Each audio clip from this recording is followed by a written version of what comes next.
Over 300,000 plastic bags are now saved every month. That's thanks to an initiative led by WWF Singapore to reduce excessive use of single-use plastics. As part of that effort, 8 participating retailers don't offer plastic bags by default. Instead, they charge a fee for them. As a result, more than 60% of their customers now bring their own reusable bags. For more, Aqeela Samat from WWF Singapore joins us. Aqeela, 300,000 plastic bags saved every month. Put that into context for us. What does that mean in terms of environmental impact? Hello and good evening. Firstly, thank you for having me here tonight. Any efforts to reduce the consumption of bags and other packaging disposables has a significant impact on reducing our environmental footprint. This, in turn, also paves the way towards achieving Singapore's Zero Waste Master Plan. Plastic bags make up about a fifth of Singapore's plastic waste stream, with individuals using an average of 13 plastic bags a day. Unfortunately, only a small fraction of that is recycled. I think what's most important here that we want to highlight is that a bag charge can influence long-term consumer behavior change. For example, if most stores share the same message, as we're seeing in the 8 retailers, that they are charging for bags to help reduce total waste, it can send a consistent message to consumers that bags are a non-essential packaging item and also serves as a constant reminder for consumers to bring their own bag in the future. So to us, it's not just about an immediate reduction of numbers, but also long-term adjustments in consumer behavior that can lead to reduction in using other disposables as well. The initiative has been effective in getting 3 in 5 shoppers to bring their own bags. What do you think can be done to get the other 2 shoppers on board? Certainly, we do hope that this finding can encourage more shoppers to bring their own bags. We remain confident and optimistic that more shoppers will, having seen successful case studies in other countries where reduction rates are as high as 90%. But of course, the milestones were achieved after many years of education and implementation. Now, besides continued education, WWF identifies 2 main things that need to happen to increase reduction rates in Singapore. First, obviously, we need more retailers to implement a bag charge, or even better, a mandatory bag charge from a policy level, which will further influence a shift in consumer mindset. Second, we need to start to rethink how we dispose of our waste. There's always that debate in Singapore where Singapore needs a plastic bag for waste disposal.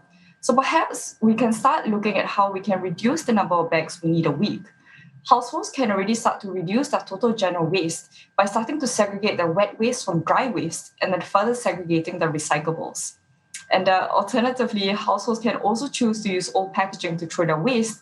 For example, just taking the packaging from a loaf of bread that you've consumed. Aqeela, on the issue of plastic use, this pandemic has seemingly set back efforts to reduce single-use plastics. We seem to be using even more of them than before, especially with takeaways and so on. Many trying to reuse, but it's difficult. Is there a concern about us getting back on track with this? Indeed, as you've rightfully said, the lockdown has seen a huge increase in packaging use globally. And this is really due to an increased reliance on online shopping, food deliveries, and takeaway food. And in Singapore alone, during our 2-month circuit breaker, we generated 1.3 tons of additional plastic waste from just takeaways and food deliveries. However, on the other hand, I think we've also been deeply heartened to see that some businesses have seen this as a motivating factor where they begin to rethink their packaging models and innovate new solutions. The food delivery services here in Singapore actually all announced that they've begun to pilot reusable takeaway containers within their platforms. And on top of that, we're also seeing that consumers globally are also becoming more environmentally conscious due to the pandemic. So these are definitely positive signs that people are taking actions to build back better. You mentioned 8 companies that are on the program, Decathlon, H&M, Wing Tai, to name a few of them. What's the situation with getting more retailers on board? Well, understandably, there's the fear of consumer backlash to begin with, and also potentially being at a competitive disadvantage versus other retailers who are not charging for bags yet.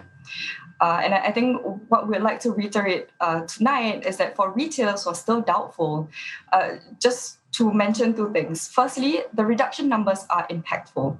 With just these 8 retailers, we are saving over 3.6 million bags a year. Secondly, we must also say that consumer feedback from across these retailers have been incredibly positive. So we hope that this really serves as an evident case study to inspire retailers who are not on board to start charging for bags, given it's a first impactful step to reduce the overall use of disposable packaging. Well, reducing the use of plastic is an important objective for all of us, certainly for WWF. What are your priorities this year in terms of reducing single-use plastics?